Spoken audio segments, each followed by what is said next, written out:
seen this in other meetings. What you say is sort of in the public space. So, as a reminder. So as on the agenda, we've got some updates, some current business, and basically a lot of discussion of sort of all business, I think is probably the better way to put this. And we have a questionnaire that we're sort of wrapping up in a couple days, and there's been some, we got some interesting feedback already, which is pretty good, and we'll discuss that on Thursday as well, more in detail. So going through our document updates, we've had 2 RFCs since our last meeting, the server cookies 9018, and just the other day, the NSEC TTL. Congratulations, Peter, 9077. It's finally sort of been published, and those are both very happy about that.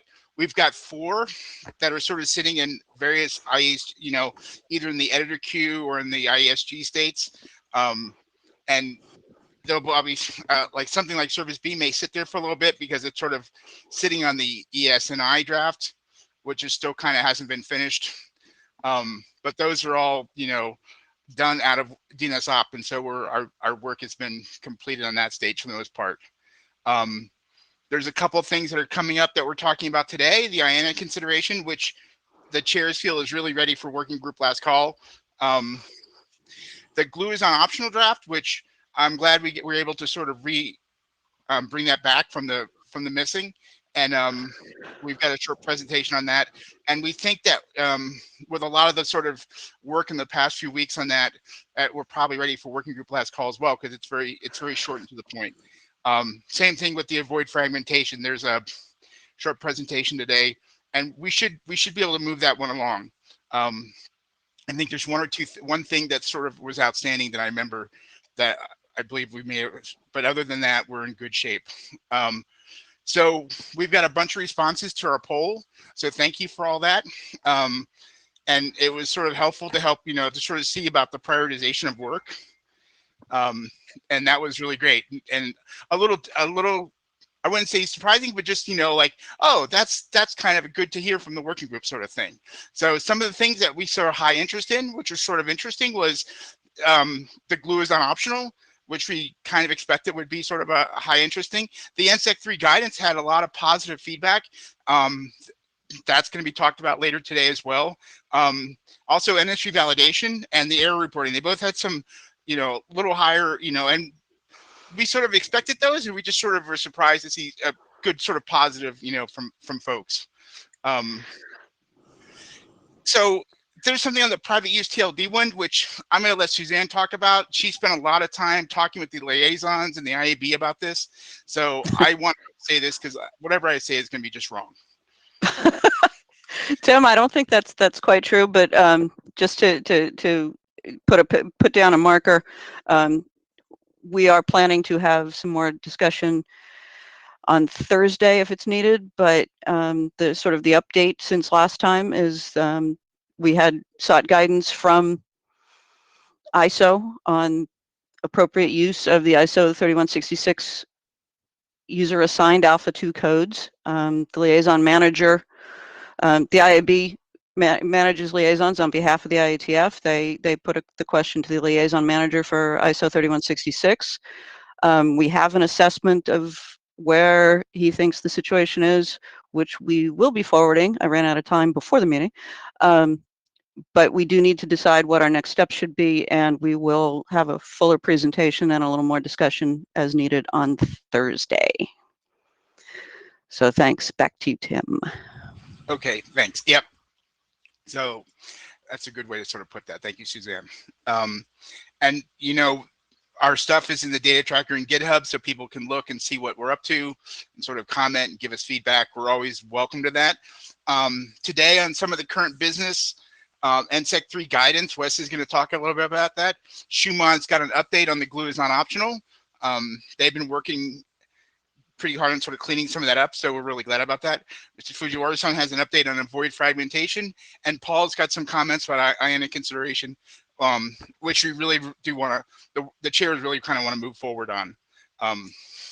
We know it's kind of not interesting DNS work, but it's stuff that actually probably needs to get done on sort of the IETF side. Also, Siobhan's going to talk about the domain verification technique stuff. Interesting on an operation sort of point of view, at least from my view of the world. Ulrich's got DNSSEC automation, and then Dan's got the two things on the structured DNS error page bit. And we'll take feedback on that. And I believe, and then of course, session 2, we're going to sort of talk about some of the feedback from the poll, and then sort of listen to basically get a lot of feedback from the working group as to what you think we should be working on and how we should sort of order some of the business. We know we have a lot going on. A lot of it, we always let the working group kind of move stuff, but sometimes that's not always the right thing. And so, because that always lets sort of the louder voices get heard first, and maybe that's not always the right way to go. So let's get started on stuff. We'll keep things on track, and I believe Wes is the first speaker. So Suzanne's going to sort of do some work with the slides here and make this all work. Oh, Benno is okay. So yes. So Wes, do you want to run the slides yourself via the shared slide desk? Yeah, that's fine.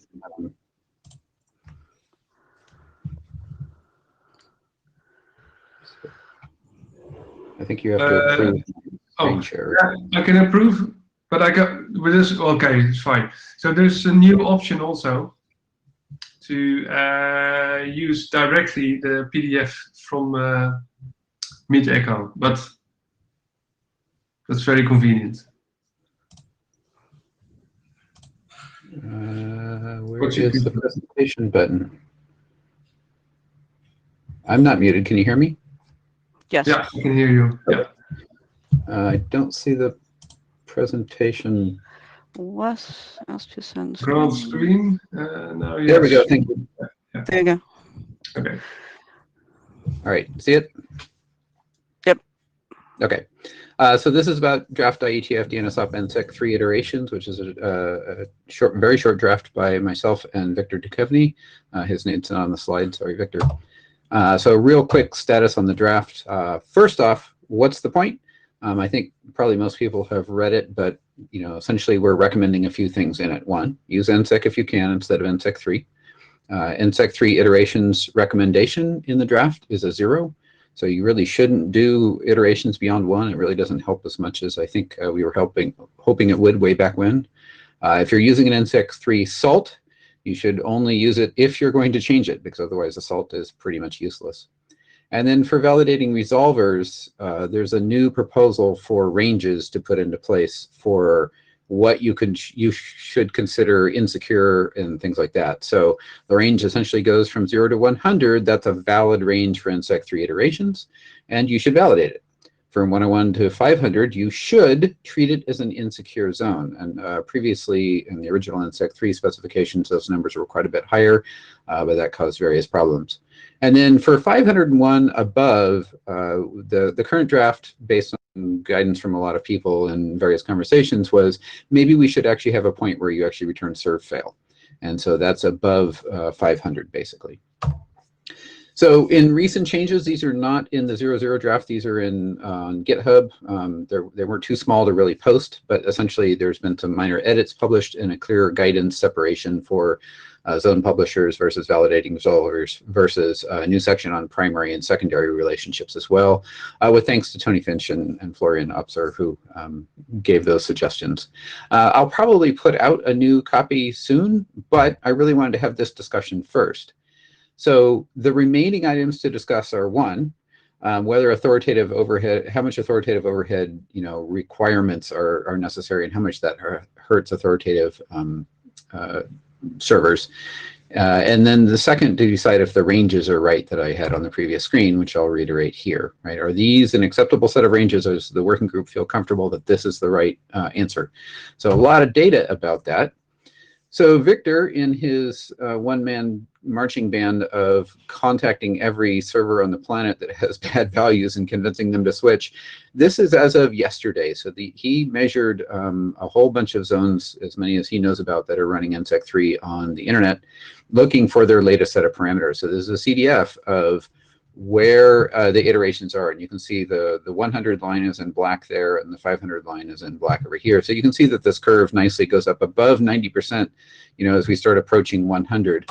If we zoom in, you'll see that actually, if you start looking at this upper right-hand corner, there's a decent amount of zones at 100, but if you remember in my chart, that was an acceptable number. And then if we zoom in even more, you can see that the number of zones at 101 or more is, down into this really, really small percentage of the range. And in fact, if we look at the total number of zones that he actually measured, there were, 11.5 million essentially. The fraction of zones with a iteration value of 100 or less was 0.9994. In other words, 99.94% of zones were less than 100. Or 100 or less, and then 5 nines for 500 or less. So it seems to me like this range of values seems to be accepted. So a lot of various places have come down, and Victor can talk at length about the major providers that have actually toned down their iterations quite a bit in the last few months due to his pushing and other people's pushing. So given this, and you can see the fractions that fall into the various ranges, they're quite small. My real question to people today, and this is really encouraged to spark discussion, and if we roll over my 10 minutes, we should certainly give it all up. But my question today is, does anybody disagree with these ranges? And if so, we should speak, now we're on the mailing list. And with that, that's actually it. This is a very short update, very short document, and we should be getting close to ready to last call if we agree on this. And I see Jim in the queue. Jim?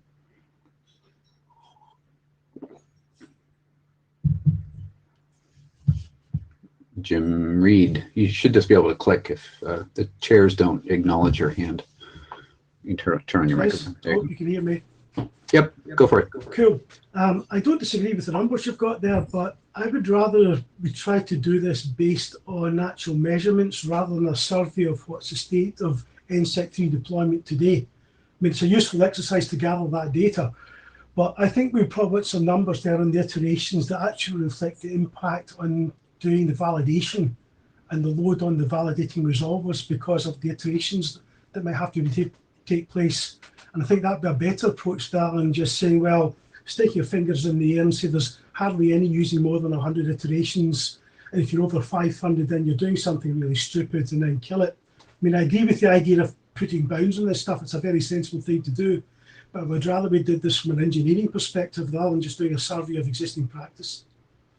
That's fair. Then we'll get into the debate of what is the right impact to a validator, and how do we measure that given multiple validators and unknown code ranges and unknown CPUs and acceleration and things like that.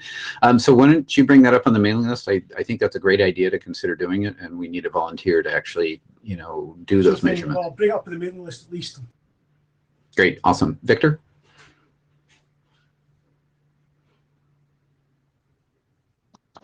Am I there? Yes. Yep. So a couple of things. To Jim's point, we did have an off-list discussion with a number of folks, right, who are building resolvers and have been making measurements of their impact. They just have to go public with some of the numbers that we were talking about back in April, right? So the folks in NOT and BI and ISC and so on should be able to provide data on that. The other thing I wanted to mention is that steep, spike at 100 will actually mostly disappear in my sense is about a month or two, because TransIP, who's responsible for something like 96 or more % of that 100s, are migrating all of their domains to 0 as recommended. But that's just beginning. So okay, the numbers will decline dramatically. Yeah, the quick point is that there's maybe reassess. There's a number of people that have been pushing for 25 as a lower bound too, but you can see we're still at like 0.91 of the. All right, I was thinking 50. Right, it gets pretty flat at 50 and up, and if the hundreds are mostly drop to 0, then 50 becomes viable. But we can kind of look at it in a few weeks and see whether things are dramatically better or not. Okay, cool, thanks. Ulrich, and then we'll quit. I wanted to ask you why would you go insecure? I mean, this is DNS seg sign domains. Why wouldn't you go serve fail immediately? So there was a lot of discussion on that. The original NSEC 3 draft actually says for validators that don't want to support values above, and then they have recommended limits in that draft based on the algorithm. You should treat it as insecure. And in part, I think and I could let the DNSSEC 3 author speak to it, but it's essentially that in this case the mail must go through type situation where you at least allow the lookups to happen and it becomes not a serve fail. Victor, you want to answer? Responses. All right. Security of positive responses. Not many things rely on negative responses being secure, Dane being one of them. But for Dane, if you're out there in the wrong range, we're really doing people a favor by blocking their mail rather than delivering it without Dane when they specify more than 100 iterations. Given how few of them there are, I think insecure is about right. People were concerned that nobody would, however, notice the signal and they would hang out there forever. So serve fail has some merit, but we were reluctant in the earlier discussions to go there. Certainly wouldn't want to break trans IP if we took it below 100 at this point in time. So I don't know. It's open to discussion. Okay, thanks. Jim, parting shots, and then we're going to turn the time back over to the chairs. It's just another quick point. If there's going to be some limit set on the number of iterations, maybe that should be encoded in response with a DNS extended error code. So you can actually signal back to the end client that the reason why the validation's not worked out is because the source data's got too many iterations in the NSEC records. You should read the draft. It's in there. We are sending back an error code. We've asked for one to be reserved in the draft. So, okay, thank you. Back to you, chairs. Unmuting audio. There you go.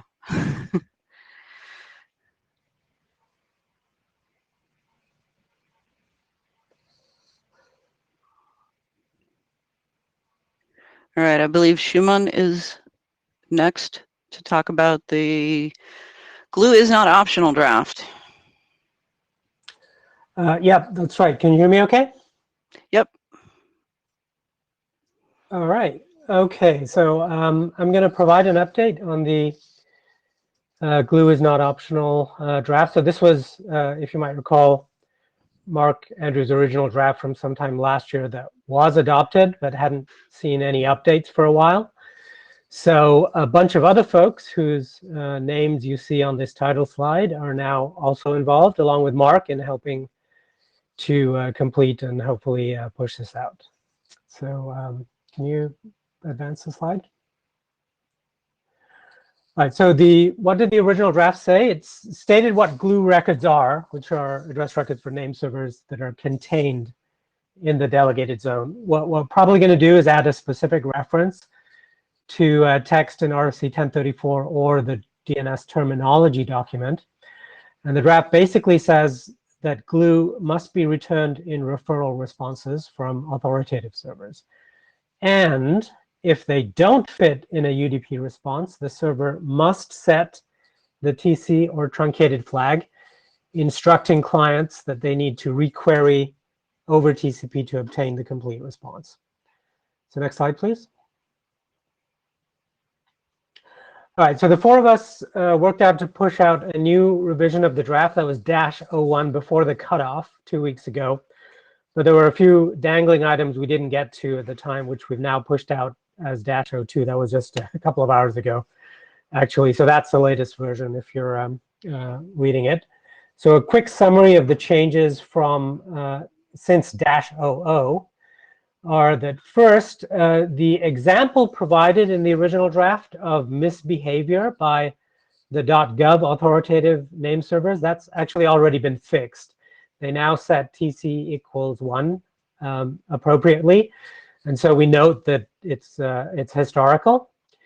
We discuss sibling glue specifically and what the corresponding processing requirements for such glue are, and I'll get to that in a bit. There's some discussion of cross-zone NS records with circular dependencies, which I think we've taken out in the latest version, but I'll discuss what was there originally.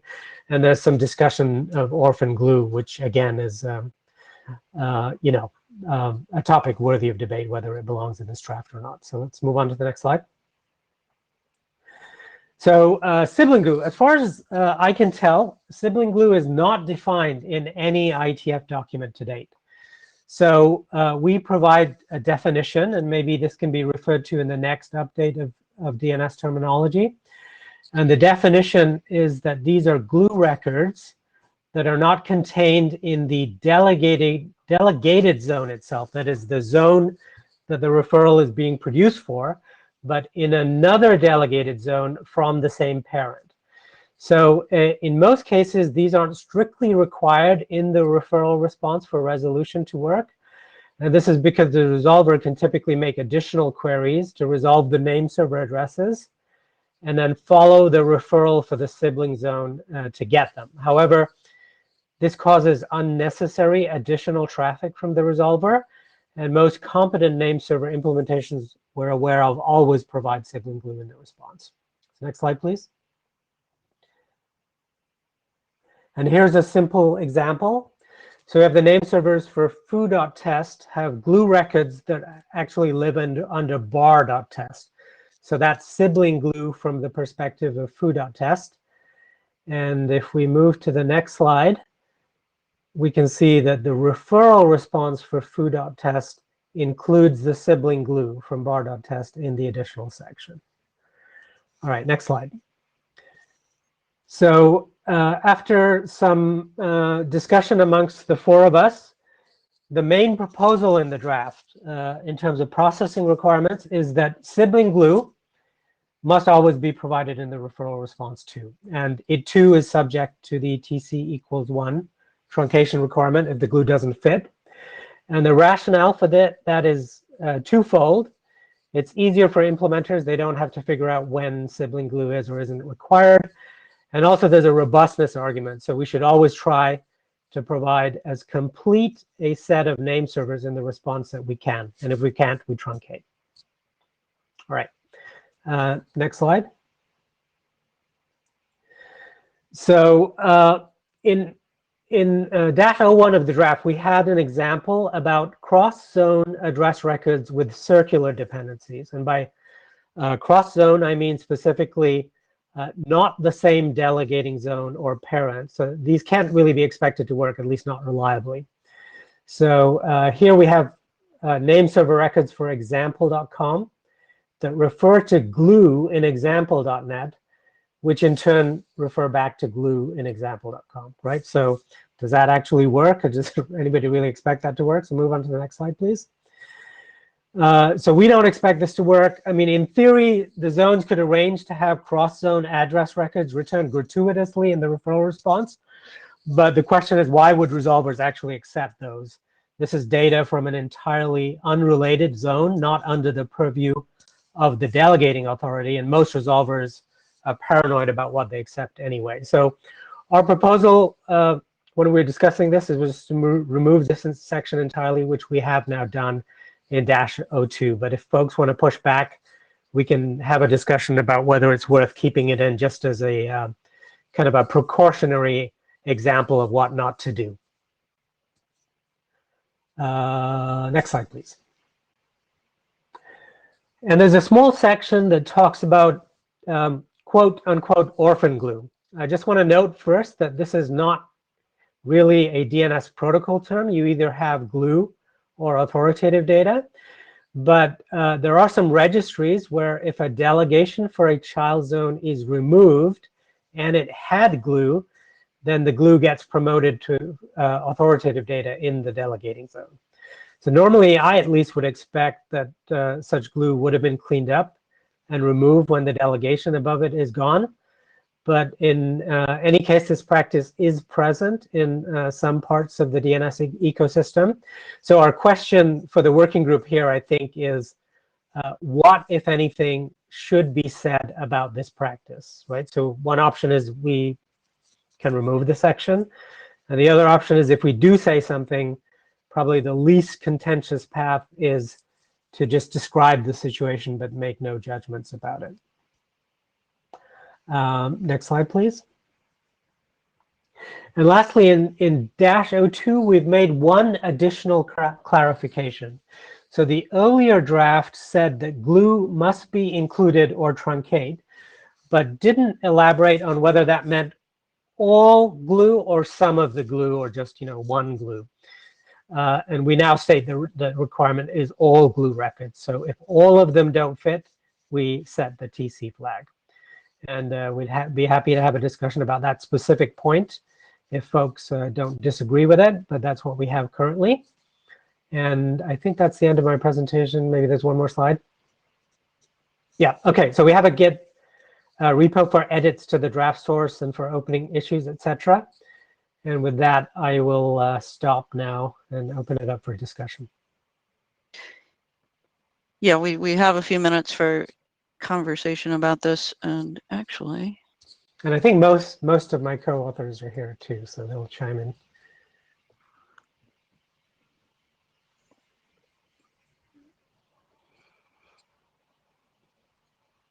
Dwayne, I gave. Sorry, Dwayne, you have the Okay, mic. thanks. I just wanted to reiterate something on the last point that Shuman said about the all glue, because this is different than the way resolvers work today. Sorry, I'm getting an echo.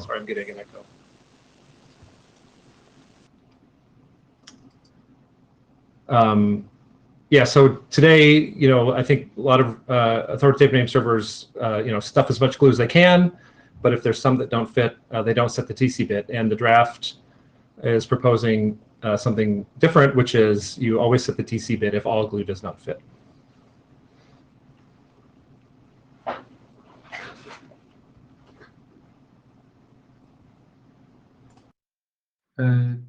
Jeff, please go ahead.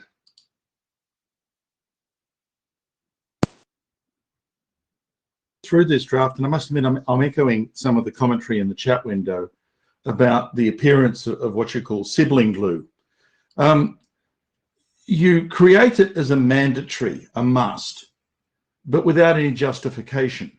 Mike, the draft doesn't really explain why this becomes a mandatory, and yet all other kinds of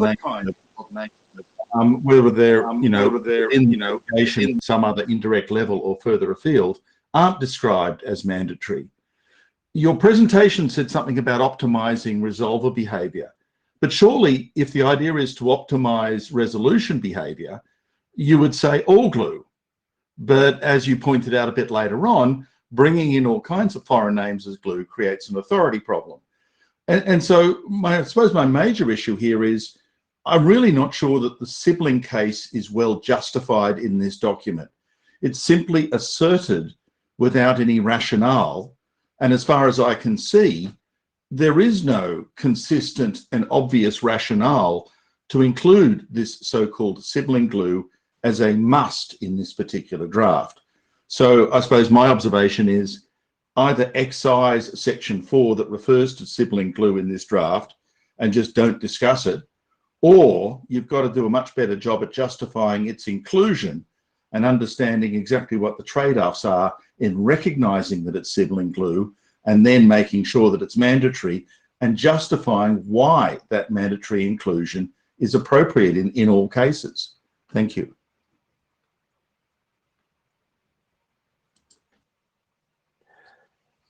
Okay, so I think Mark Andrews is in the queue. I'm going to let Mark talk. Otherwise, I'll answer.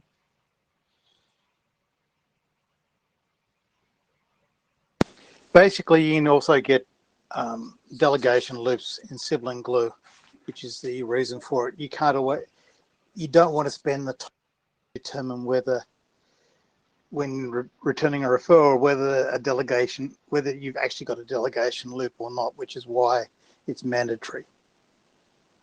Does that help you, Jeff?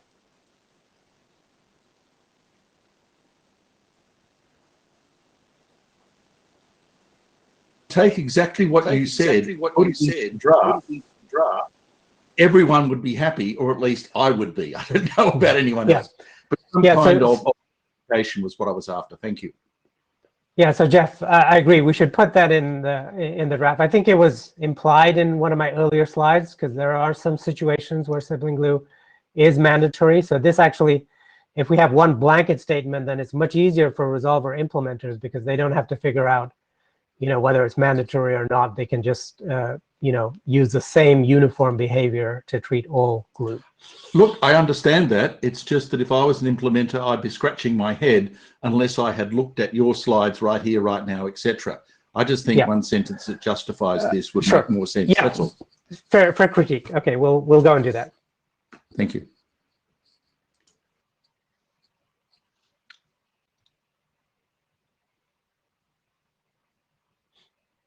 Are you speaking, Ralph? Well, can people hear me? Yes. Okay, great. So I'm echoing a bit of what Jeff said. The sibling glue is really not something that I would like to see a must on, because there are some resolver implementers that will just ignore it. Other will use it, but only in certain cases. They're really, I mean, this also was one of the kind of one of the Kaminsky style attacks that if you during a referral can use that. If you have more referrals in the additional sections, then you have more chances, and that's why probably some resolvers treated a bit more stricter, and relaxing that I don't think is a good thing to do.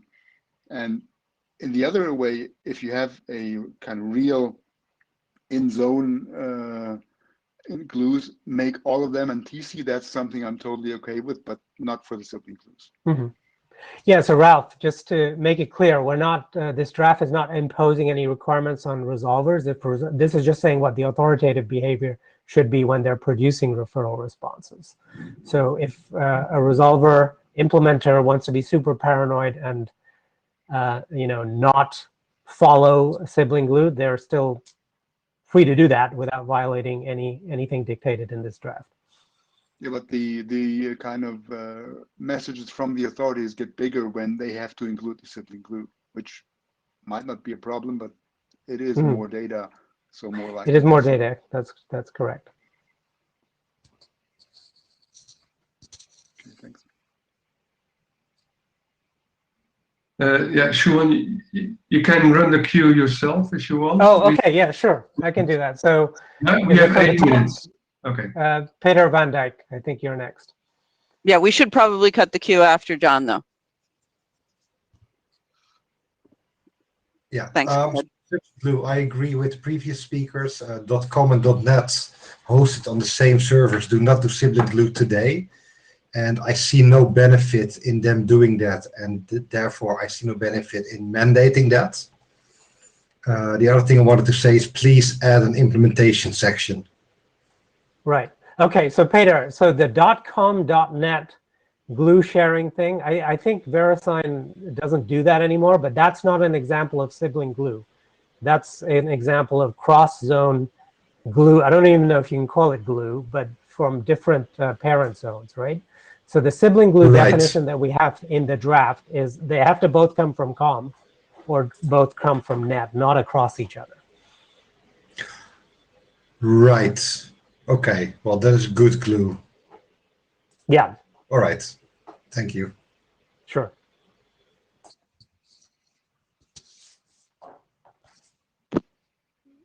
Ulrich. Yep.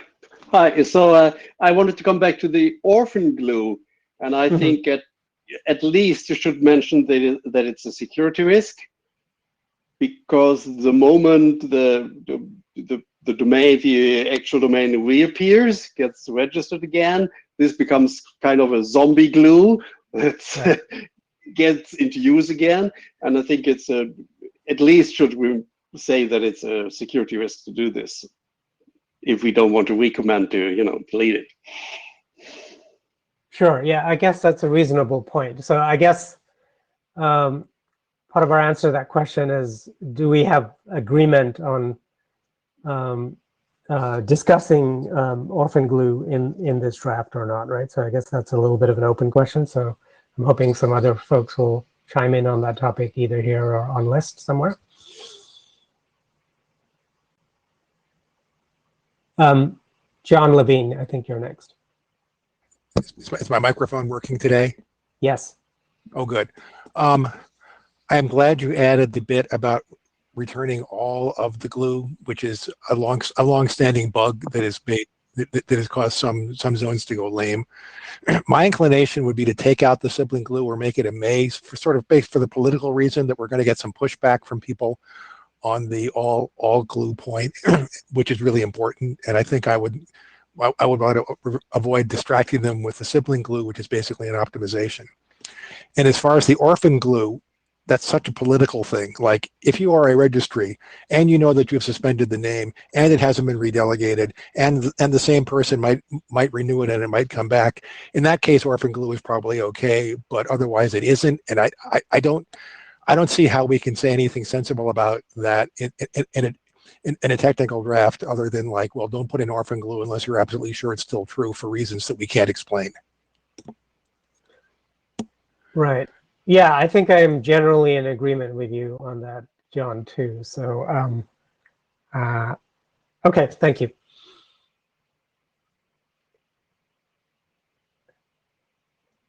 I think that's the end, right, Benno? Yep. I don't see anybody else in the queue, and we do need to go ahead anyway. Fujiwara-san is next with the avoid fragmentation draft, which we have discussed before, and the chairs think is getting close to done, but there is at least one significant issue. We want to hear what people have to say. So go ahead, Mr. Fujiwara.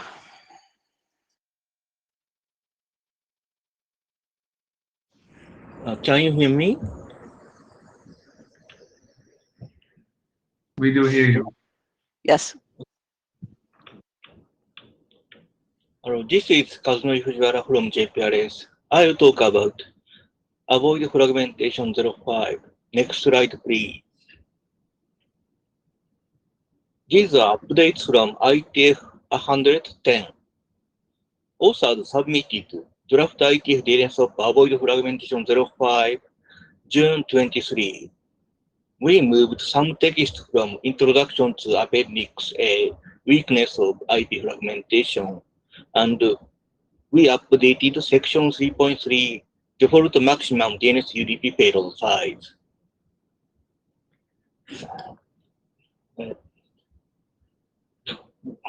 We couldn't define single value at IETF 110, then authors generated Table 1, Default Maximum DNS Payload Size. And 1400 is set as author's recommendation. And authors moved details to Appendix B, details of maximum DNS UDP payload size discussions, and added new text. Fragmentation avoidance is achieved with the IP.lag, IPv6.lag options.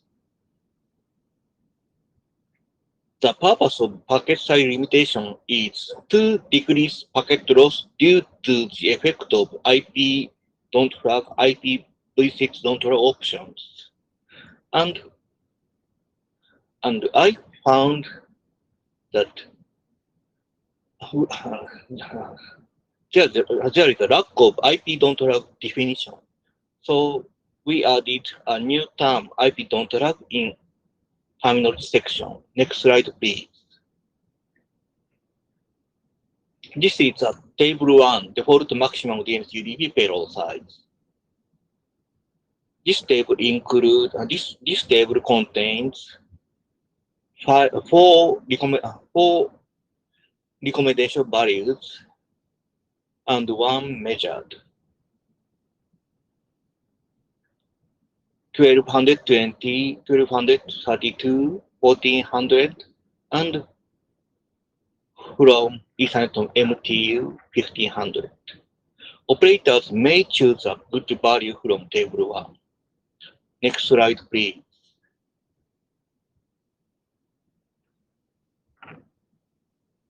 We added new term IP don't flag. IP don't flag option is not defined by any RFCs. It is similar to IPv6 don't flag option defined in RFC 3542. IP don't flag option is used on B3 systems to set the don't fragment bit when sending IP version 4 packets. On Linux systems, this is done via IP MTU discover and IP PMT disk do. Next slide, please. These are current recommendations. Recommendations for UDP requesters. UDP responders should send DNS responses with IP don't flag, IPv6 don't flag options. And fragmentation avoidance is achieved with IP don't flag option.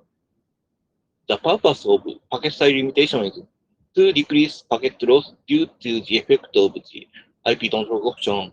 So choose good maximum DNS UDP payload size. And the recommendations for UDP requesters is UDP requesters should send DNS requests with IP don't flag, IPv6 don't flag options, and choose good maximum DNS UDP payload size. Next slide, please.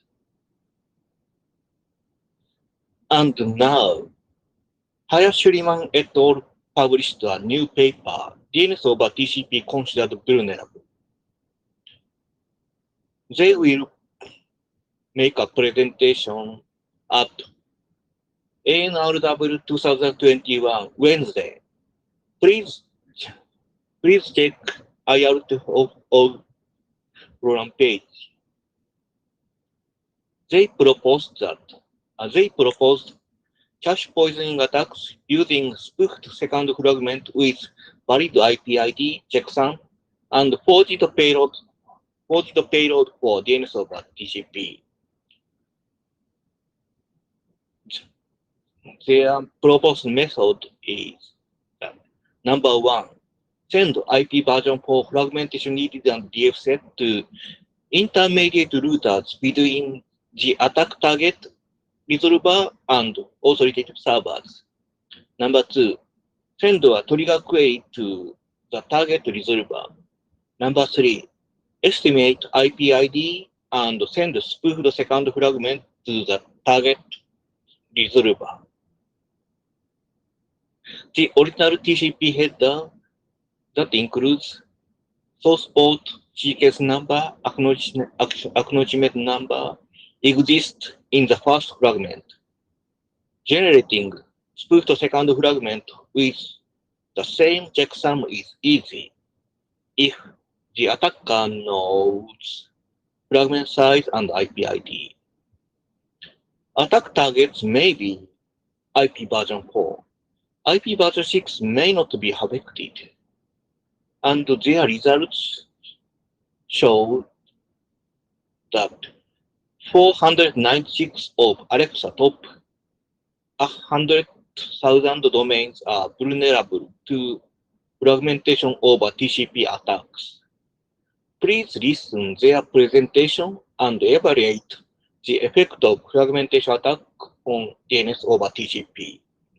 Possible solutions may be RC 6864 updated specification of the IP version 4 ID field and setting IP don't flag on IP version 4 for TCP or enable PassMT discovery on IP version 4 TCP. Next slide, please. Authors believe that the draft is ready for working robust code. Please review carefully. That's all.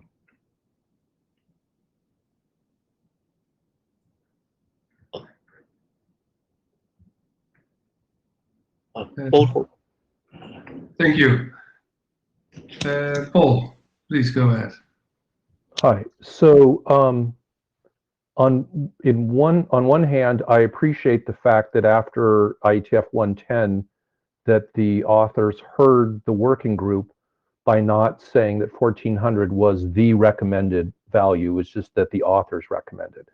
On the other hand, this is supposed to be a best current practices document. And if what we say is we don't have a best current practice, that seems weird to call it a best current practices document. So I don't know how to resolve that, but it does seem like a serious problem that we have a very involved document which is called a best current practice, but in fact doesn't have a practice. Thank you.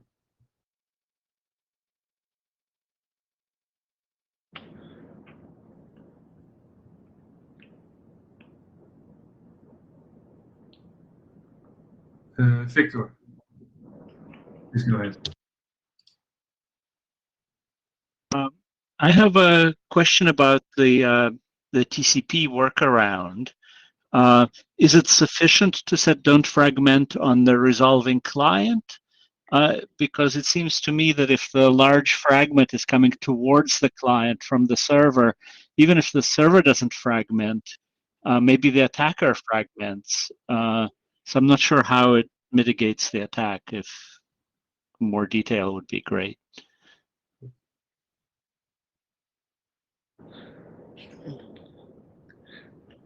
Please listen their researcher's presentation. Yeah. Okay. So yeah, to the working group. So the presentations is at the ANRW. It's on July 28th, Wednesday. It's free for IETF participants. I think you can still register. So if you're interested, all of you can register for the workshop, Advanced Network Research, and listen to the presentation. Yeah, I've put the URL for the Applied Networking Research Workshop into the chat because that paper had been pointed out to us, and thank you for bringing it up here because it is definitely completely on point. Thanks. Paul, you have a question. To that paper on Wednesday, because you can actually look at the early work. Do note that according to the paper itself, that only 0.5% of the resolvers seem to maybe be, I'm sorry, the authoritative servers might be attackable by it. And I didn't have enough time to look at their research results that carefully, but for anything in the DNS, a number that's less than 1% seems mostly in the noise range. Not to say that if it is affecting those, that we shouldn't care, but I'm not sure how much effort we want to put in if it is that, especially since it easily could be that many of those are in fact in front of, load balancer boxes and such like that, which, as we've discovered here, basically never get updated unless something's on fire. Yeah. Thank you, Paul. Yeah. I think we're done. Oh, still, Victor, please go ahead. I think this is, then we close the queue. Okay, just responding to Paul's, best practice or not comment. To me, it seems somewhat reasonable to recommend a set of choices as all reasonable practices. And each operator can choose the practice that best fits their operating environment, so long as each is accompanied by explanations as to when it is believed to be appropriate. Yeah, thank you. Thank you for your input. Yes. Thanks for that. And next, Paul Hoffman, IONIC considerations. And I think you're right, this will be quick, but we do need to get it in front of the working group. Very good. And I'm one of those people who takes up a lot of the slides, so sorry about that. So this This is basically a repeat of the 110 presentation, so I will go very quickly. Next slide. And then just as a quick status, this was adopted as working group item 2 IETFs ago. It's super short. It's about 1.5 pages of text. There's been very little discussion on the list, which I think is fine. Hopefully that means there is enough agreement. If there is discussion during working group last call, which the chairs just indicated we might be ready for, then that certainly can be incorporated. But at this point, really, there is very little discussion so far. Next. Oh, I wish the bottom of this is actually the most important part. But so the motivations for the there are three very different motivations for this. One is we have a draft in front of us in the working group, RFC 5933 bis. It would need to be on standards track if we do not move this draft forwards, because it has, that DS records have to be standards require. But there are some people, many people, who disagree with making every single national crypto algorithm need an IETF standard. For one thing, they do not have as much review. We certainly are not good at reviewing the crypto and such like that. And there's a lot of nations who, if they see somebody gets a standard, they might want their own. And that just puts a lot more work on us than if it was RFC required. RFC required, can go through the independent series editor. RFC required, RFC could actually come through the CFRG. So having to put it on standards track is a lot of overhead. But the second very important thing is that we're not just talking about doing this for this one document for RFC 5933 bis. Quantum resistant signing algorithms are a new shiny thing in the crypto world. What is more shiny at the moment is quantum resistant encryption algorithms, but there are a bunch of signing algorithms with lots of different properties. And because the focus is mostly on encrypting algorithms right now, NIST is proposing to have multiple algorithms that they might say are acceptable for quantum resistant signing. The theory in that is that there is not necessarily as much of a one-to-one correlation for quantum resistant algorithms between signing and encrypting. It's not like you've got your RSA, which you can use for encrypting, and therefore you can use it for signing. You got your ECD, you got your elliptic curve, which you can use for both. There's lots of different tweaks in all of them. So we could see literally 5 quantum resistant signing algorithms before the world comes together on one. And so having to put each of them on standards track would be very confusing to the world. Next slide.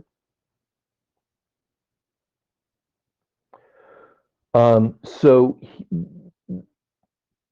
the reason why we're doing this draft is RFC 6014, which was standardized in 2010, made all of the new DNSSEC registries RFC required, but it forgot to backport DS and NSEC records. So all the new ones were RFC required, but we left 2 of them out. And there was no justification for the difference. And in case anyone's thinking that I'm being mean about the author of RFC 6014, that was me. I mean, maybe I'm being mean on myself, but we just missed it. It's okay. We can fix this now. And then also in RFC 8624, which this working group just recently did, we talked about GOS being May, but we don't talk about any other national algorithms either, that might come down the line. So that's what we've got before. Next slide, which is the last slide. So what this draft does is simply updates RFC 6014 to make all of the algorithms RFC required. So that all of the RR types are the same, and that will update RFC 8624 to automatically make any of these non-standards track algorithms may implement. Yeah, that's it. That's just essentially let's regularize things. So that's it for my presentation. If there's questions, great. But if not, I agree with the chairs. This is ready for working group last call. And certainly things can come up during working group last call. Yeah, just to sort of amplify on that, registry policy for reserved flags and fields is one of the more arcane things we deal with, and arguably one of the less interesting, but it does have long-reaching effects. So any thoughts on how this will scale into the future? That's the important thing, to make sure that registry policy drafts get reviewed. So if you haven't looked at it, take a look at it. But we would like to advance it. Yep, Victor? GOST, the current GOST that we have is already long obsolete in the actual nation. I believe Dmitry Bilatsky was going to work on a new one at some point, but the old one should be gone by now, because they don't even do it anymore. Well, but it's not, and that's why we have the BIS document in the working group. Right. Yeah. So they're waiting for this document, the GOST2 algorithm draft. Yeah.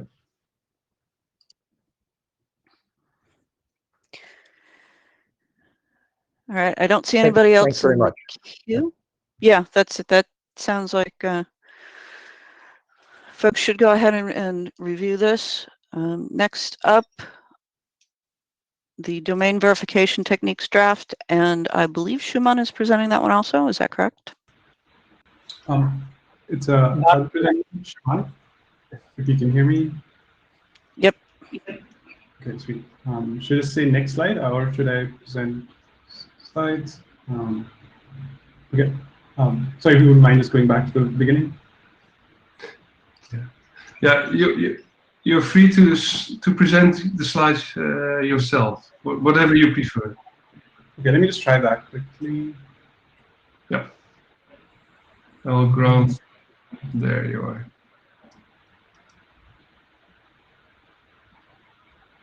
Sorry, I will grant you slides.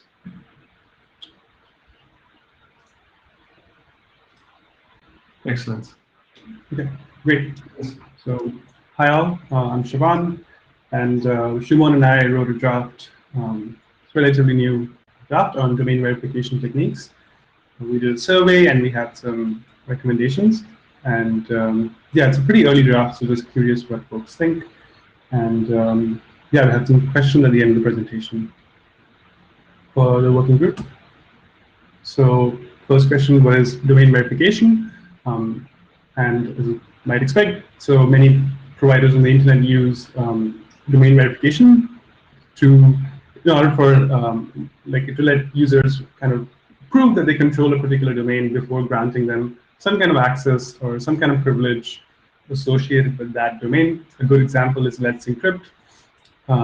You might have if you're requesting a certificate, they will ask you to prove that you control that domain by asking you to put a DNS text record or something, and if you can do that, you prove that you have control over the domain, and then you are issued a certificate. They also have an HTTP based challenge, but for the purposes of this draft and this presentation, we solely focus on DNS challenges and DNS domain verification techniques. So yeah, the first part of the draft kind of focuses on like a survey of existing techniques, and by and large, an overwhelming majority of service providers use text-based verification. So essentially, please add this DNS text record with a random value at the domain being verified, and that if you can do that, that proves that you own this domain. There's a lot of variation in how clear the requirements are, what the expiry policy is, which is not ideal. But there's a couple of different patterns that folks use. So one pattern is our data, and this is pretty common. So you'll have a key value pair. So on the left side, on the key, you'll have the service provider, and the value would be the random value being put up. So RFC 1464 kind of specifies how you can use key value pairs. in the text RData. This is a really common pattern that service providers use. Another way of doing this is putting a label to the left of the domain you're verifying. So, Let's Encrypt does this, and so does GitHub. So you kind of say, underscore service provider dash challenge dot the domain you're verifying, and then under that label you put like a random value. And so RFC 8555 actually has really clear requirements about what the random value, and also extremely clear about when can it be deleted. GitHub is also extremely clear, like it's a 7-day expiry on the random value. You have to wait for 72 hours, and then you can delete it. I think these are good examples, and we kind of go into this in the recommendations part as well. So another example is just when folks don't add any kind of information to the DNS like verifying record. So it's just a random value, random text value. And CNAME, so apart from text-based, there's also CNAME-based ways of doing domain verification, and this is often a fallback option. So it might be used if the domain name, for example, already has a CNAME, and since CNAMEs can't coexist with other records, so this is like a fallback option.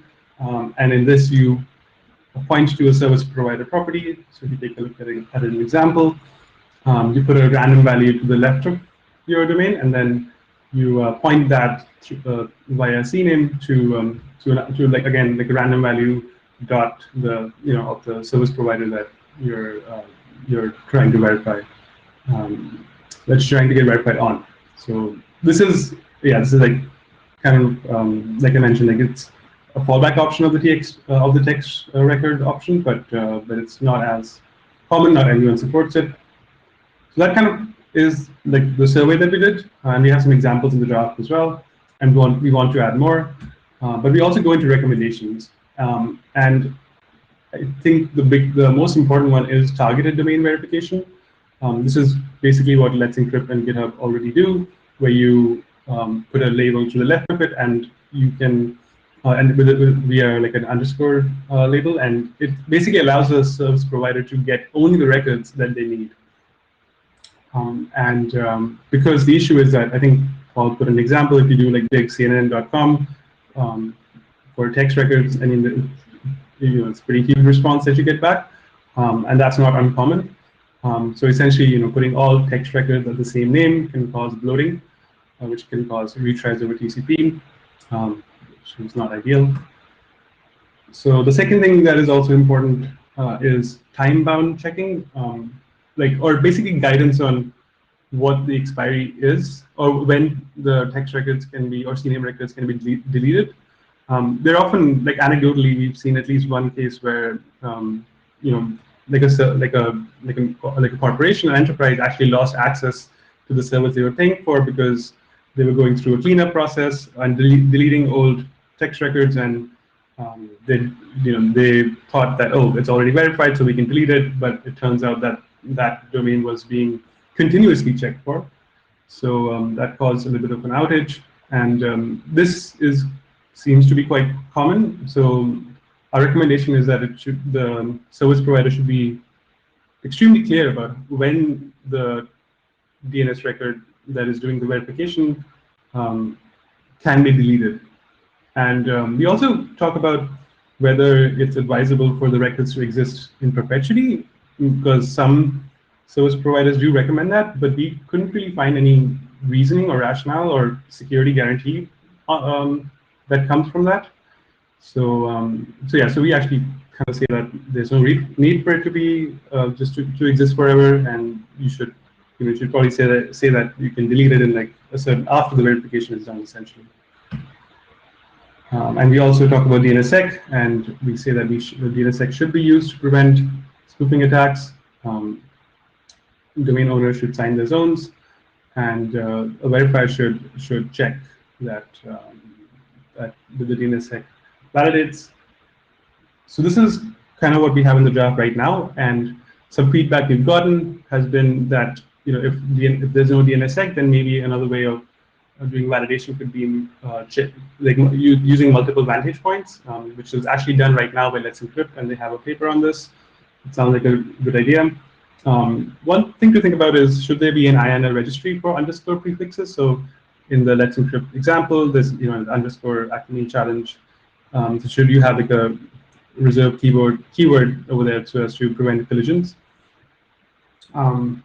Yeah, that's an idea. Thirdly, like we also do, verify should kind of make sure that they should not accept a request to verify a domain at or above a public suffix boundary for security reasons. So they should be mindful of that. And we couldn't really find an example of a service provider that doesn't conform with this, but it just seems like that should be there. So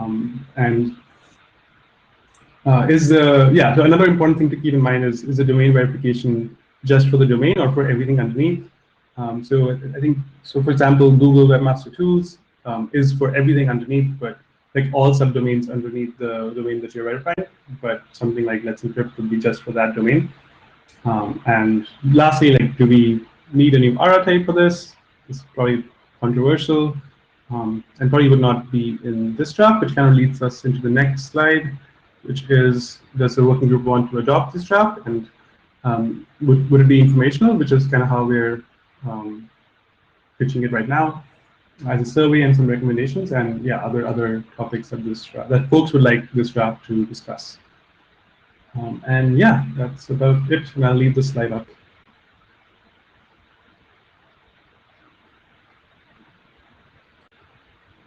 And Victor, go ahead. Sure. There's a sort of somewhat obvious man-in-the-middle attack here. That if when a site challenging you to publish something is malicious, then they could in fact be man-in-the-middling a challenge from yet another provider that is important to you, and getting you to publish something that somebody challenged them with, and then taking over your domain essentially for something you didn't anticipate. How do we scope these things properly so that when GitHub challenges me, they're not acquiring a Google verification token or something else that they shouldn't be challenging me to publish?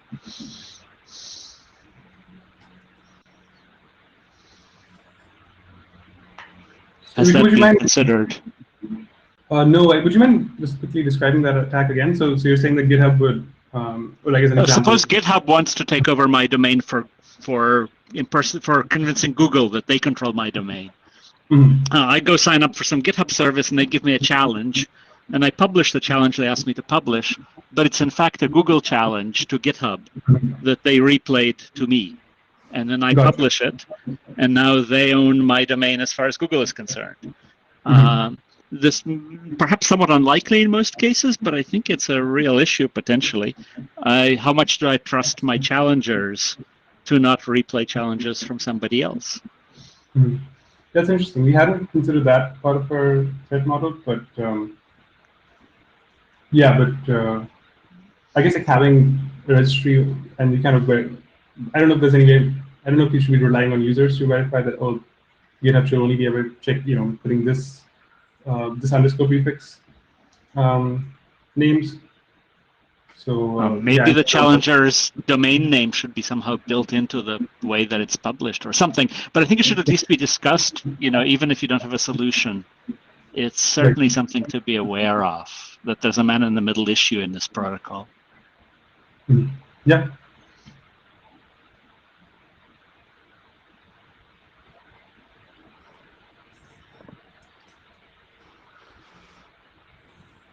Okay. Don, go ahead. Some tricky security things, but I wanted to mention, you say maybe there should be a direct IANA registry for underscore names. There is. It's called the Underscored and Globally Scoped DNS Node Names Registry, and it currently exists. Yeah, I guess we meant like specifically using that for this use case. Yeah. Okay. Ben? Hi, Ben Schwartz.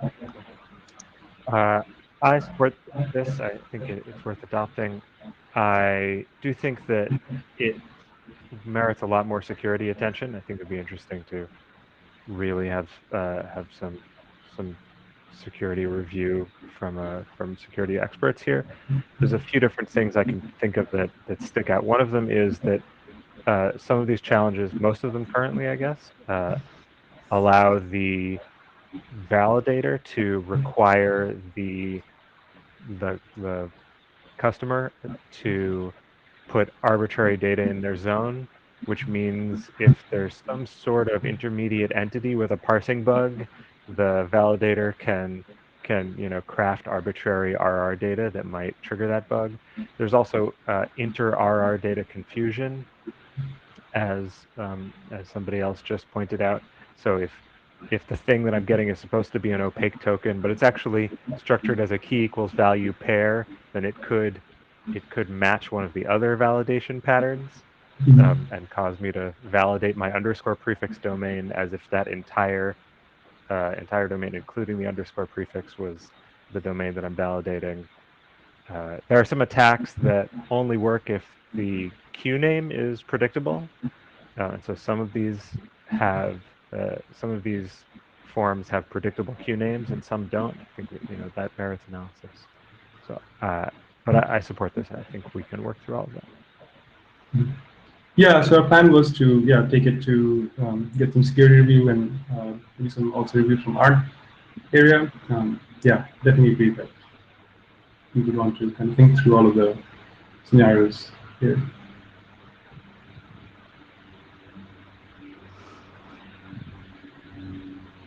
Okay. Anybody else? I'm not seeing anybody in the queue.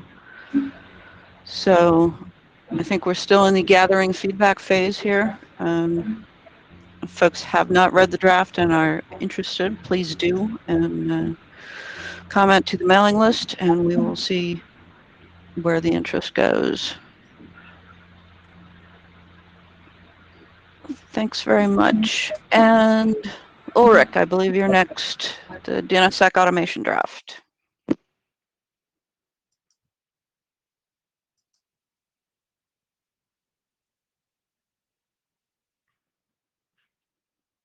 Okay. Benno, are you sharing the slides? Yes, I will. Thanks.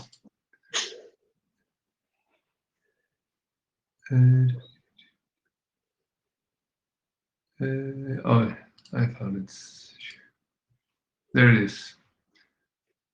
Great.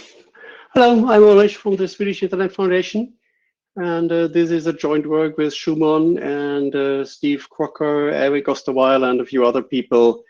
And we have presented the multi-signer document in the last IETF, and this is a short update. Next slide, please.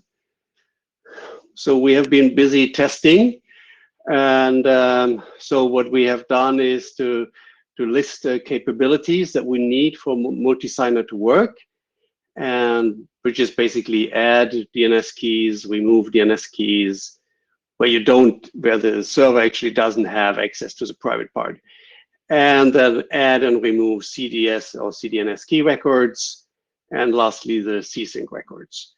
And so we tested this with different softwares, and we tested this on the command line with the dynamic DNS and with the REST API. And some of this is okay when there's a bind and don't have a REST API. So of course this is no. But and then we had a discussion with Matthias about bind, that he was able to do some stuff with bind that we weren't able to do. So we have to figure this out. But we can say that this works with Power DNS already. And so next slide, please. So we moved on to some DNS service providers, and so DESEG.io is actually supporting this, and I got the confirmation this week that they actually now support the CSync records too. So and I come back to this a little bit later. So we are in talks to NS1 and Newstar to implement this. And if you are responsible for any other DNS provider, we would be happy to talk to you and run some tests. So please contact me by email or some other way, and we see what we can do. Okay, next slide, please. Yes, so we have what we done in the last months is we have tested the algorithm, and that actually works. We have for in some steps there's some workarounds needed.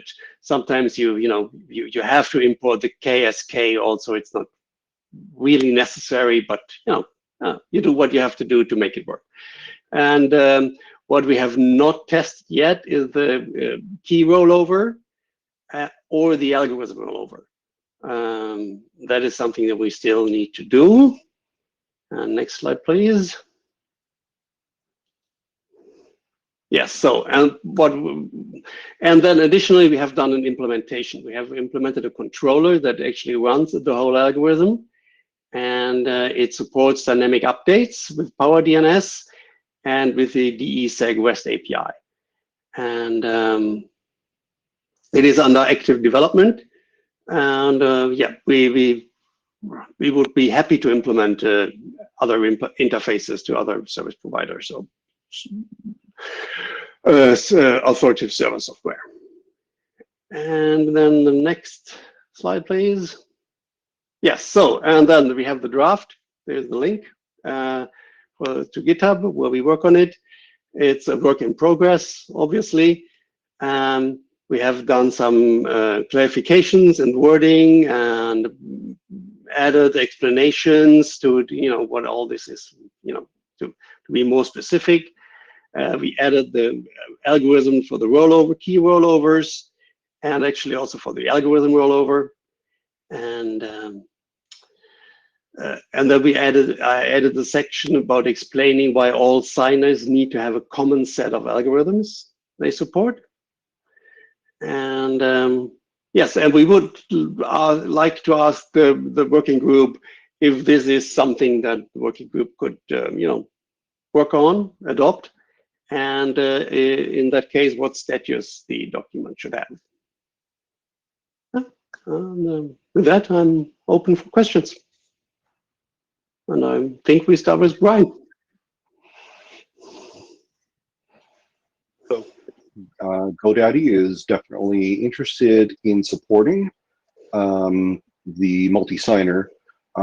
We're also advocates of supporting CDS, CDNS key via the registrar, where the registrar polls the registrants and then submits through EPP to the registry.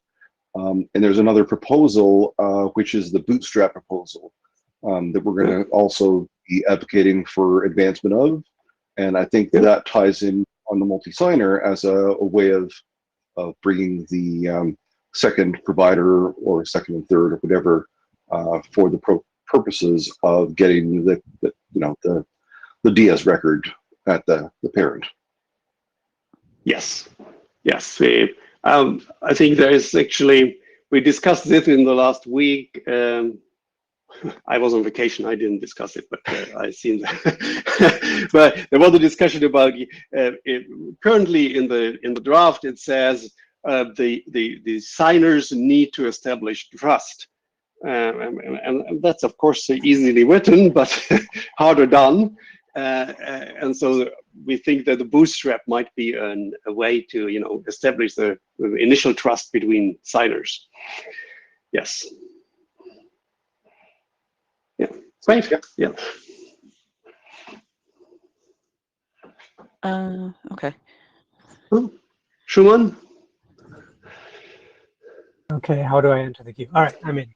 So I just wanted to just provide some information. The Bootstrap document that Brian and you were talking about, this is Peter Thomas' realistic Bootstrap document, right? I don't think I've seen any discussion about that on the mailing list yet, but I think it's an interesting idea and we should discuss it in more detail. Just a general comment to the community. Absolutely. Yeah.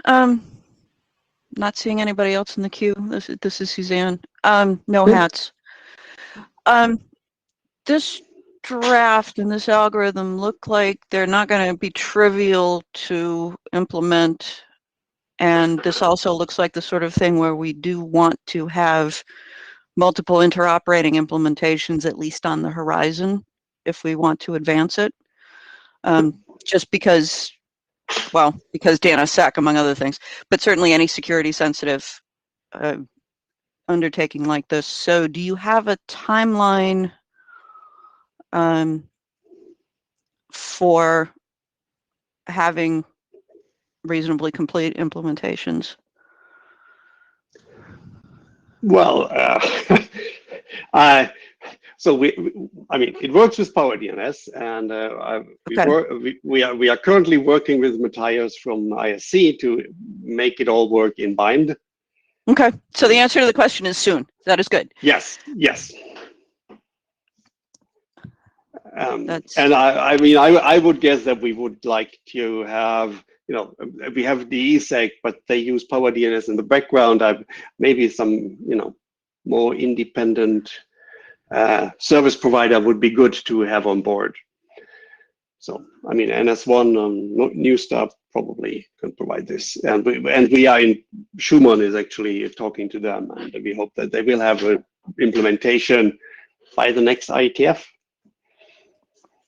Fabulous. I am looking at the implementation section in the draft to sort of refresh my memory. And that all seems good.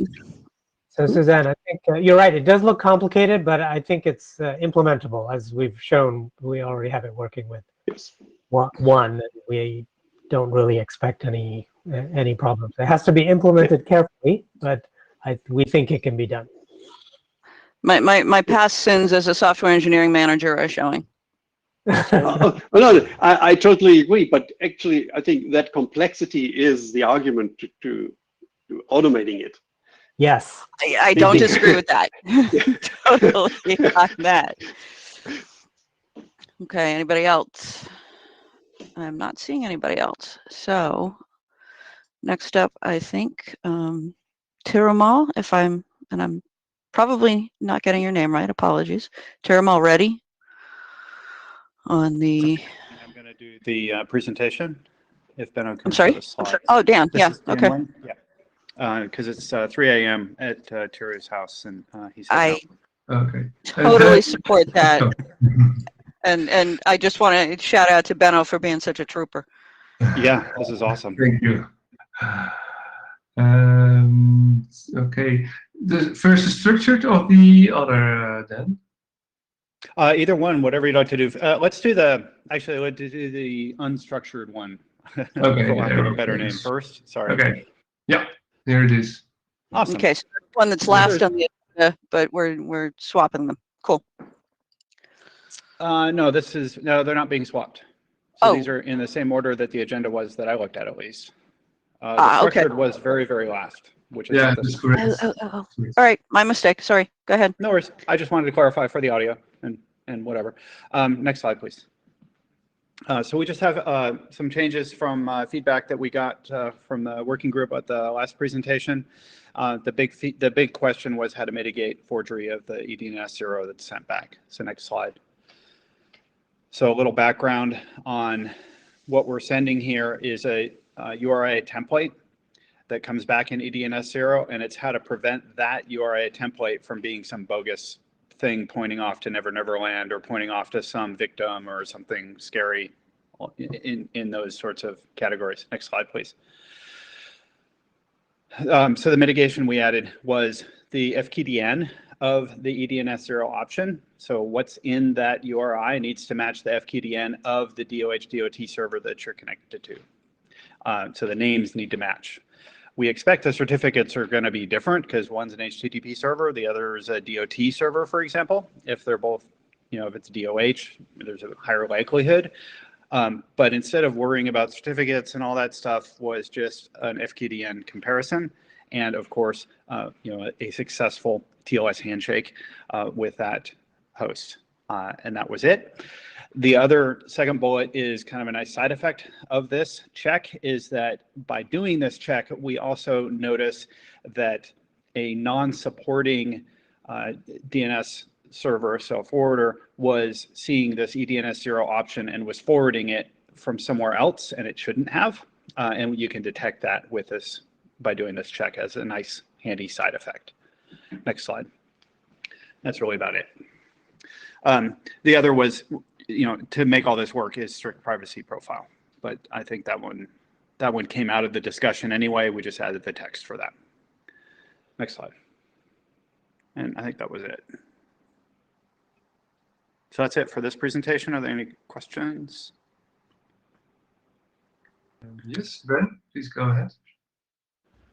Hi. So I feel like there's some feedback that has been missed in this discussion, which is that this draft is specifically aimed at browsers, but there's been no expressed implementation interest from browsers. So, and that's not, because it's been overlooked. That's because the browser experts who have participated have raised a series of serious technical and security concerns with this approach. So I don't support adoption. I think that if we wanted to move forward with this, we would need to see some actual client-side interest and some changes to the draft that make it appealing to implement in that context. That's fair, and I appreciate that feedback, and that's what the next draft and the next presentation we hope resolves. Yeah. Okay. Any other questions? Otherwise, I go to the next presentation. Yeah, let's jump to the next one. Yep. Okay. Because of feedback like that, I wrote a different way of solving the same problem. And as soon as the deck comes up, but it's basically the same idea, but instead of returning an HTML page, we return JSON. Next slide, please. Right now, it's currently structured as a companion to the previous document. Obviously, we can move text around as necessary, but what this is parsable JSON, and the client logs it or displays it or does whatever it wants, complains to a greater authority once it receives that JSON to figure out what to do instead of showing it to the user. Probably a better solution for headless. Next slide, please. And the mechanism that is in this draft with JSON also allows multiple filters for different reasons or for the same reason, filtering different things.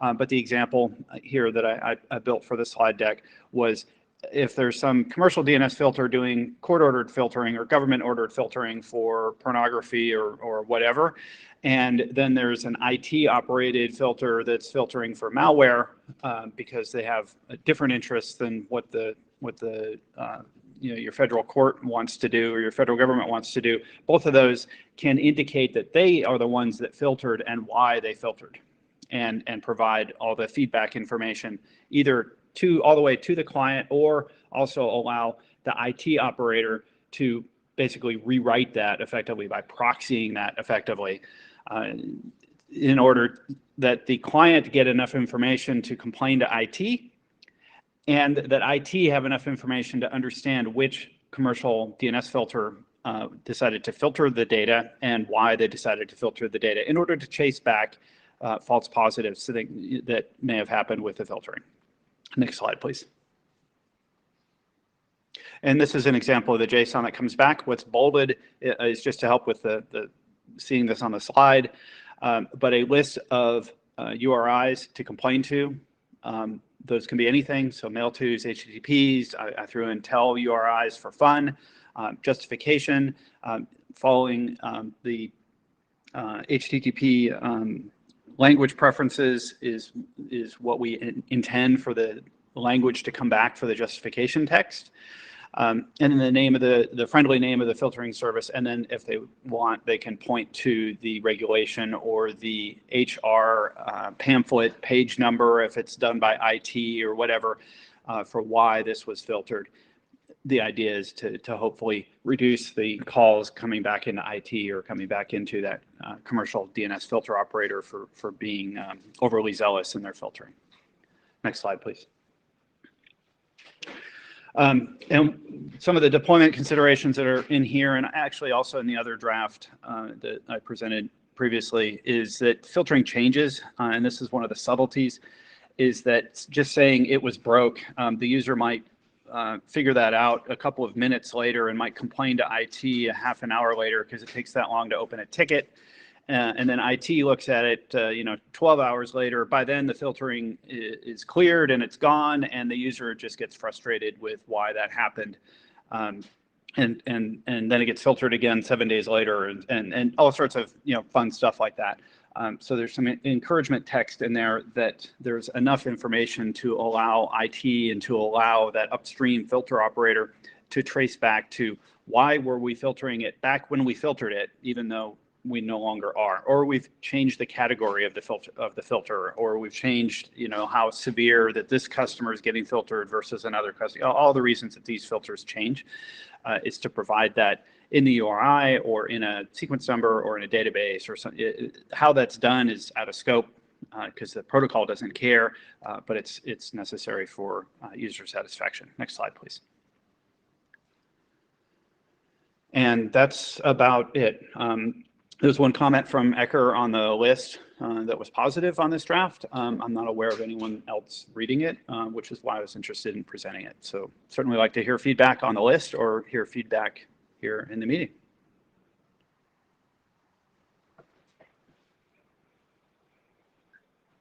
Okay, thank you, Dan.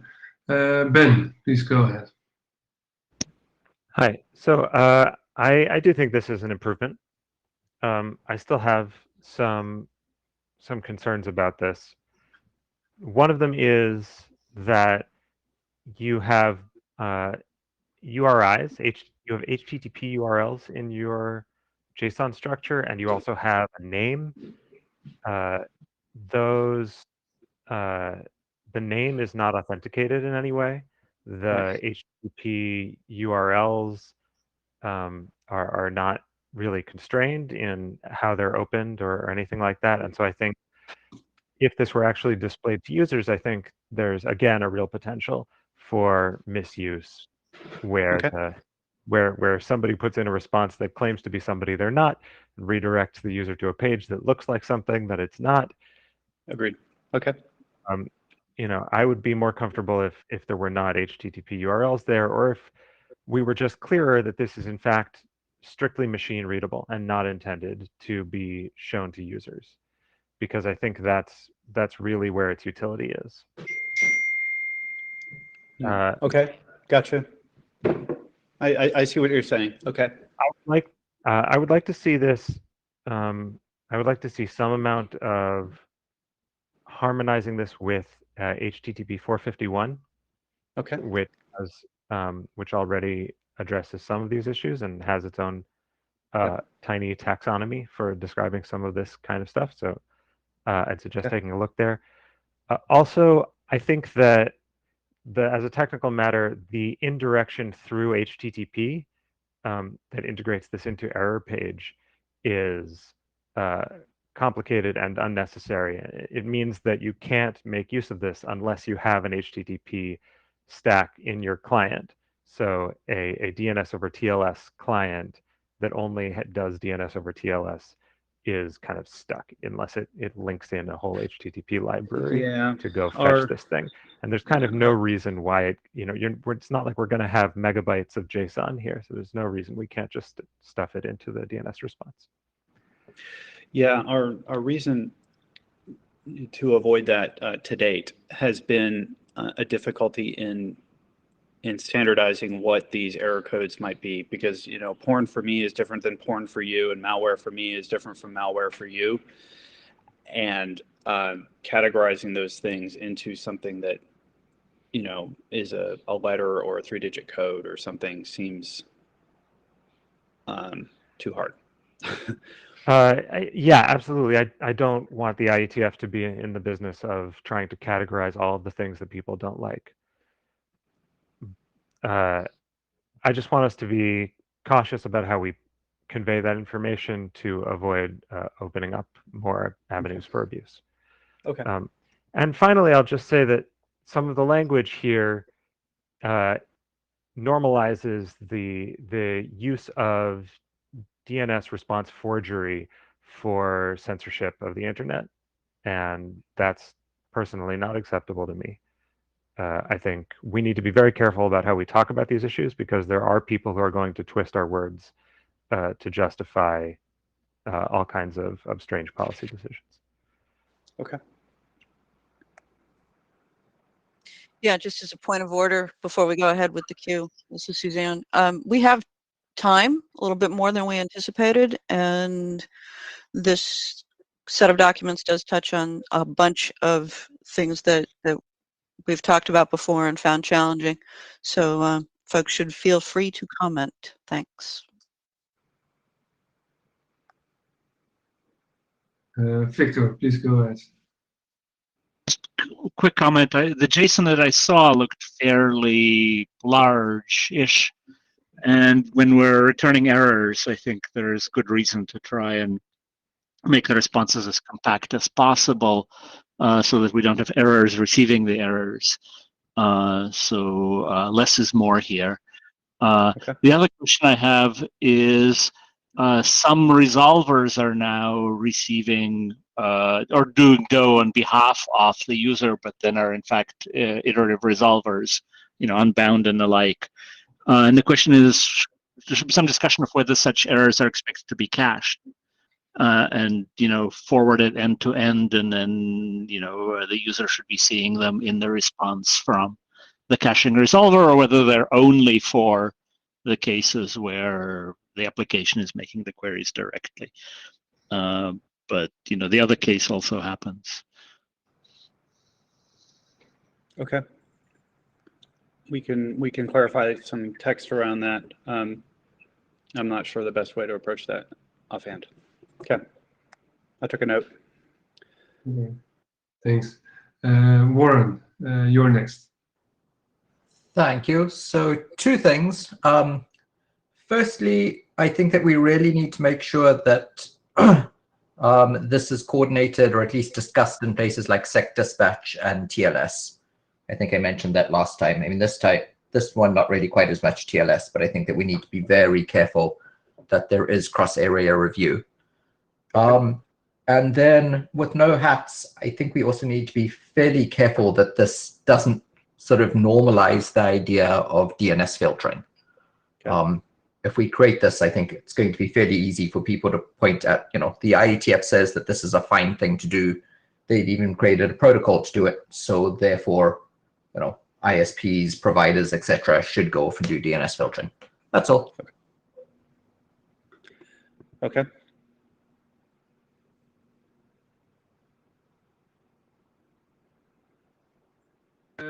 Vittorio, sorry. Please go ahead. Yeah, okay. Well, first of all, I think this is a better approach than the original one. I think that a structured set of data can bring in more clients. So this isn't just appealing for browsers. I mean, at least if it is, this could be easily used by IoT network stacks or by security apps run by corporate security vendors. So I think I like this more than the earliest one. And I approached my colleague who is a co-author, also asking, well, why are you still using this layer of indirection? I think it would just be easier to stuff the JSON, or at least the key parts of the JSON, into the EDNS response. And this way you could, avoid having to implement an HTTP stack in the client, and also the entire mechanism would be easy, and you would offer less surface for attacks. So I second also the comment that Ben Schwartz was making. I think we could just adopt this and maybe work on the problematic aspects, for example, in terms of ontology. Yes, definitely we don't want to decide what is porn or not, but we could just leave hooks for people to have pointers to their ontology if they feel the need of. So I mean, I think that these are problems that we can address, or at least that are worth discussing more in a working group discussion if we adopt these documents. And in terms of normalizing DNS filters, I think that we will possibly never get to agreement whether, I mean, that there's people that think that DNS filter is the best thing ever invented, and other people think it's really horrible. I think we just need to make it work better for the people that need to use it because it's mandated in certain environments or in certain countries or so. And I don't think the IETF can make it go away. Okay, thank you. Okay. Jonathan, you're next. Hey, John Reed, Akamai. I agree with that. I would like to see us adopt this and work on any concerns. In particular, I think you could minimize the response by possibly even avoiding the reason for the categorization, because at the end of the day, it doesn't really matter. What matters is to get a clear signal that, yes, this was intentionally blocked, and here's who to go call to fix it. And I think providing that clear data in a structured manner is incredibly valuable, particularly to operators. You know, again, we can continue to have a debate about whether or not DNS should be a control plane. The reality is it is. And it's a service that many people have explicitly opted into in the ISP market. You know, setting aside enterprises and schools, there are people who have paid money to their ISPs to say, yes, I want this feature. And I don't think it's right for us to say, well, you know, we don't agree with it, so we're not going to legitimize it or normalize it. So I'd like to see us adopt this and work on some of these concerns. I think there's a path forward here. Okay, thank you. Thanks. Okay. Next, Joey. I pretty much agree with what Mr. Reed was saying. I also think that adopting this draft will help to get a lot of people like working together towards these concerns, specifically the security concerns that Ben mentioned, getting a move on how to prevent this from potentially being misused. And at the same time, also agreeing with what Reed said, I also fail to see how providing legitimate information on cases where content has been censored or blocked. I also fail to see how that normalizes censorship itself. I actually think it's actually quite the opposite. I think that promoting or giving access to information that allows users to have an informed choice of the services that they are subscribing to or that they are paying or whatever, and empowering that informed consent actually works against those concerns. I mean, I actually see that as a positive point of view instead of the negative one, if that makes sense. Okay, cool, thanks.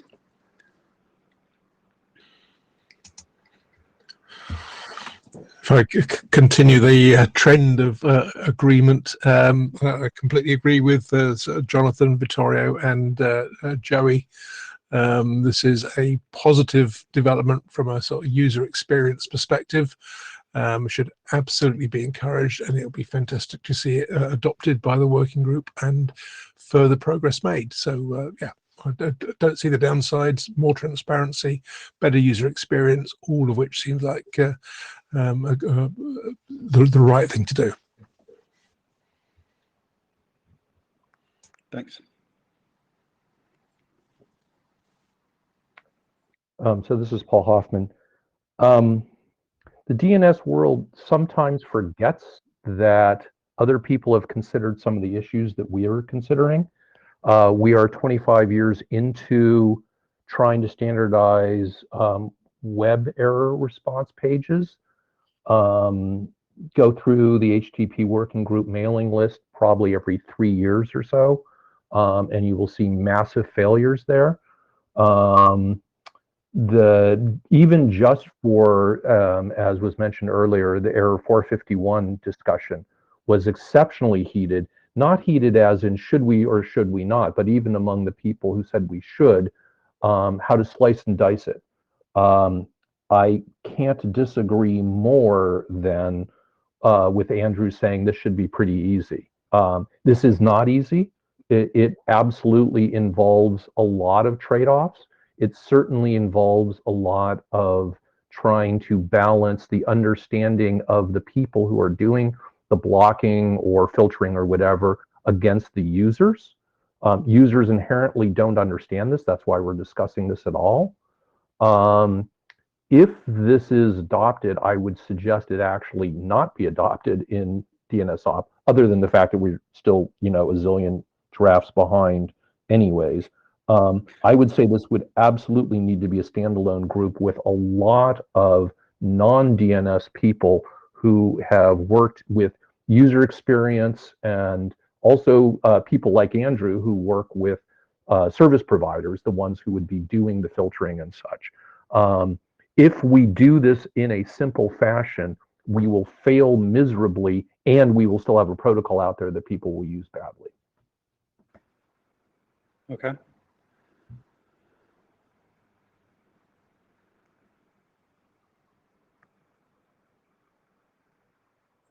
As usual, RAD gets the last one. Warren? I guess just want to kind of carry on from what Paul said. I think that this does need a much larger set of discussions. I mean, looking back at things like the discussions around pervasive monitoring and the error code 451, etc., I think it has a fairly large amount of similar sort of stuff. I agree that it would be great for users to know why they might not be able to reach a set of sites, or that DNS censorship is in place. But we also need to strongly consider if this sends the message that the IETF believes that using the DNS to censor stuff is a reasonable solution.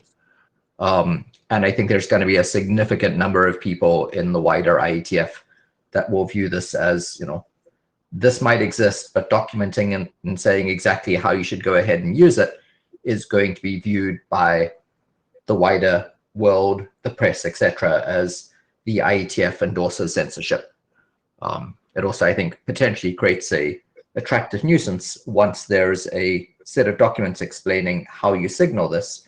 I think it becomes very easy for governments, etc., to say, there is a well-known way to do this. It's blessed by the IETF. Just go do this and send this code. So I think just sort of more warning, be careful, wider discussion needed. And again, that was, no hats. Okay. Thank you. Yeah, I think we've had that tension before between whether documenting something implies endorsement necessarily, or that is something we can reasonably do in order to promote caution and allow non-consenting adults a way out of doing things they don't want to do. We've been through that with previous drafts, some of which became RFCs, some of which did not. But yeah, that's an important aspect of things. I'm looking and I don't see anybody in the queue, and so we figure. And here's Andrew. Go ahead. Sorry, yeah, just to bring to the queue what I put in the chat, which is I don't think it's helpful to use pejorative terms like DNS censorship. Things like content filtering to block malware are well-established mechanisms. There are plenty of geographic markets where the majority of users voluntarily opt in to DNS filtering for services like malware filtering, for parental controls, and so on. I think we just need to face facts, and that this exists, and surely it's useful for the user experience to actually provide meaningful information. And as Joey has observed, more transparency actually makes it harder for the more sort of badly intended sort of censorship type activities. So let's bring this out into the open rather than just completely unhelpful user experience that happens currently. Thank you. I think Warren and Paul also were right as far as applying a lot of thought to whether we want to consider this and whether Dnsop is the right place. and how to make sure that we get the cross-area review we need. So the chairs will be discussing that, and we'll take it to the mailing list. I think my co-chairs are done with their comments, so we are